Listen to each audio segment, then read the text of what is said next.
ಜೈ ಜೈ ಶ್ರೀರಾಮ್. ಇವರೇನ ಪಡ್ಕೊತಿದಾರಲ್ಲ ಸಿದ್ದರಾಮಯ್ಯನವರು, ನಾವು ಜಾತ್ಯತೀತವಾದಿಗಳು ಅಂತ. ನಿಮ್ಗಿಂತ ಜಾತ್ಯತೀತವಾದಿಗಳು ನಾವು. ಇಲ್ಲಿ ಹಿಂದೂ ಮುಸ್ಲಿಂ ಅಣ್ಣ ತಮ್ಮಂತರಾಗಿ ಇರ್ಬೇಕು ಅಂತ ಆಸೆ ನಮಗೆ.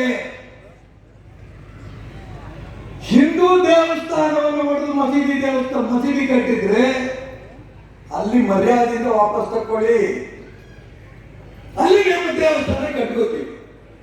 ಈ ಸ್ವತಂತ್ರ ಬಂದ್ಮೇಲೆ ನೀವೇ ಮಸೀದಿ ಕಟ್ಕೊಂಡಿದ್ದೀರಲ್ಲ ಎಲ್ಲೆಲ್ಲೋ ಅದ್ರ ಸುದ್ದಿಗೆ ನಾವು ಬರಲ್ಲ. ನೀವು ನಮಾಜ್ ಮಾಡಿಕೊಳ್ಳಿ.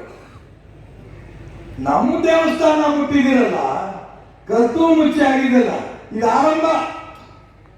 ಅಯೋಧ್ಯೆನ ರಾಮ ಮಂದಿರ, ಇವತ್ತು ರಾಮ ಮಂದಿರ ಇದ್ದಂತ ಜಾಗದಲ್ಲಿ ಆ ಬಾಬರ್ ಕಟ್ಟಡ 500 ವರ್ಷಗಳಿಂದ ಈ ದೇಶದ ಹಿಂದೂಗಳು ಹೇಳ್ತಾ ಇತ್ತು, ನೀವು ಗುಲಾಮರು,